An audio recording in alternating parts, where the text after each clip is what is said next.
This concept I want to touch on now is about our fear and our anger response. So we are alive and here as a species because we have a system inside our brain that tells us what to do when we see something frightening. That we get this signal that comes into our brain, and a relay station high up will send a signal to this area here, the visual thalamus, and it will send a very fast signal down to the amygdala, which is our, we've got one on each side, it's our fight or flight centre. A slower signal goes to our visual cortex to identify what it is. But that is how our stress system works. Now, we all have stress. We need stress. Stress is good to have because it helps us prepare. It gets lots of positive things happening. So positive stress is when we get a brief increase in our heart rate and mild elevation in stress hormone. So just there, as I look and I turn and the slide has gone black, that is a brief stressor.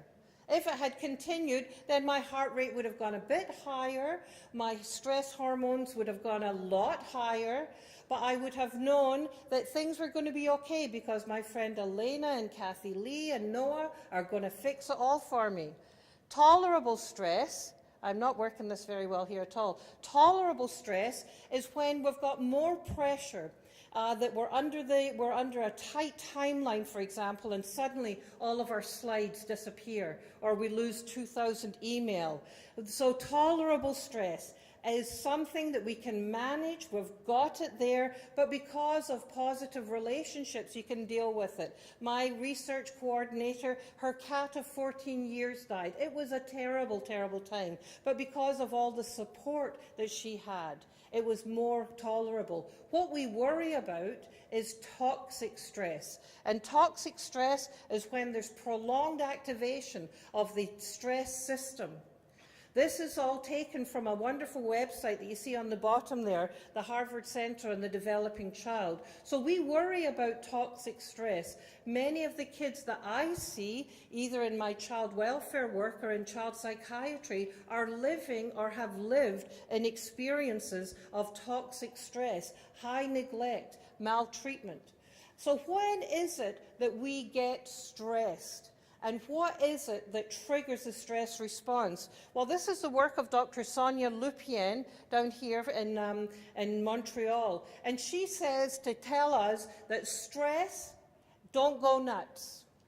When our stress system was developed back in the day, it was for the rare occasion that we would see a woolly mammoth. And if we came across a woolly mammoth, it was N, novel. U, unpredictable. T, a threat to the ego, and S, a sense of loss of control. That is when we experience stress. So I'm in the emergency room as a psychiatrist, and I have a patient coming in who I've never seen this particular kind of problem before. It's a novel situation, it's unpredictable. I hear that he beat up the police officer on the way in. It's a threat to the ego because my staff psychiatrist has said, listen, I think you can handle this. Now, the other resident who was on last night was really good. I'm sure you'll be okay. A threat to my ego and a sense of loss of control. What's going to happen?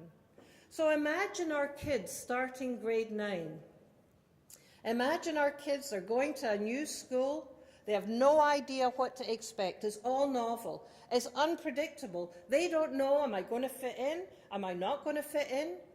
Is this a cool gang I'm going to be with or not? And a sense of loss of control. I have to do whatever it is that they tell me. So there are many stressors in our life, and how we manage the stressors has a huge deal to do with the quality of the relationships that we have and how we have learned to manage it.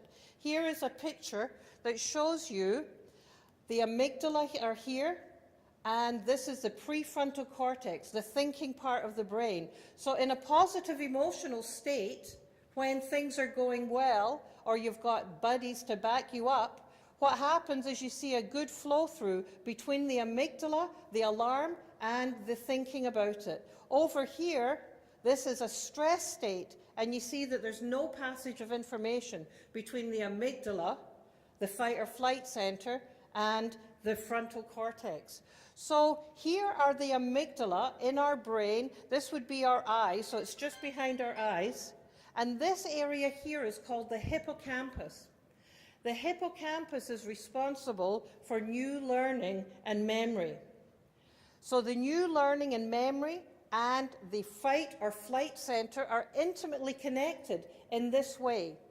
When there's an emotional stimulus like the bully is walking into the classroom, or the teacher who is sarcastic to you, or your mum comes in and she smells of alcohol again, what happens is that emotional stimulus sets off your amygdala, fight or flight, get ready. It releases a series of signals that lead to the adrenals just on top of our kidneys, releasing either adrenaline, so you can run, and it does lots, so you can run fast. It also sends signals to release cortisol, our stress hormone. Our cortisol, we have all the time. It goes up in the morning, so we can get out of bed, and then goes down. When we are stressed, it goes up, but we have signals in our body to turn it down. The signals in our body to turn it down come from that area called the hippocampus, the new learning and memory. So why is the new learning and memory area involved? Well, it's because we want to remember where that saber-toothed tiger was. So a stressor comes in, we have the adrenaline released, so we run. We have the cortisol released, so we can keep running because it helps convert to energy as well as heal. And we've got our hippocampus to remember where the stressor was, and it likes to keep us in balance. So the way I think about this is very simply, and I apologize to any scientists in the room, but remember I'm a child psychiatrist. So I think of the amygdala like this porcupine here, my little porcupine. When a porcupine senses danger, its prickles go up. So imagine the prickles going up are sending messages down to the adrenals to release adrenaline and to release cortisol. Now, there's a good buddy called the hippo, new learning and memory. Great working together, these guys do. This is stimulation and interest. This is new learning and connection. And they do work very well together, except when there is too much stress. When the stress is going and going and going, what happens to the new learning area and memory is it goes to sleep. We know that in high stress situations, new learning does not happen, and in fact damages the brain. So toxic stress damages the brain. This is the non-teachable moment. How many of us have been in this situation when our kids come in after doing something and we're on their case and they're taking in nothing? I remember climbing in the bathroom window at 3 o'clock in the morning. I don't remember a word my dad said to me. This is the non-teachable moment. But you know, we think about, and I teach kids about their porcupines, but we also need to think as clinicians, we need to think about it as teachers and as parents. What is our porcupine status? Because if our porcupine's gone like wild, how are we going to be able to help our kids? We need to be aware of what's happening in our own brains, what's pushing our buttons, what's getting our porcupine going. Why? Because when we are working on fight or flight, we are not accessing our prefrontal cortex, our stop, think about it, plan and judge. So we care very much about this, because high levels of cortisol can damage the brain. And the areas that are hugely sensitive to high cortisol is the frontal area of the brain. We would all look like we had ADHD when we are fully all-out stressed.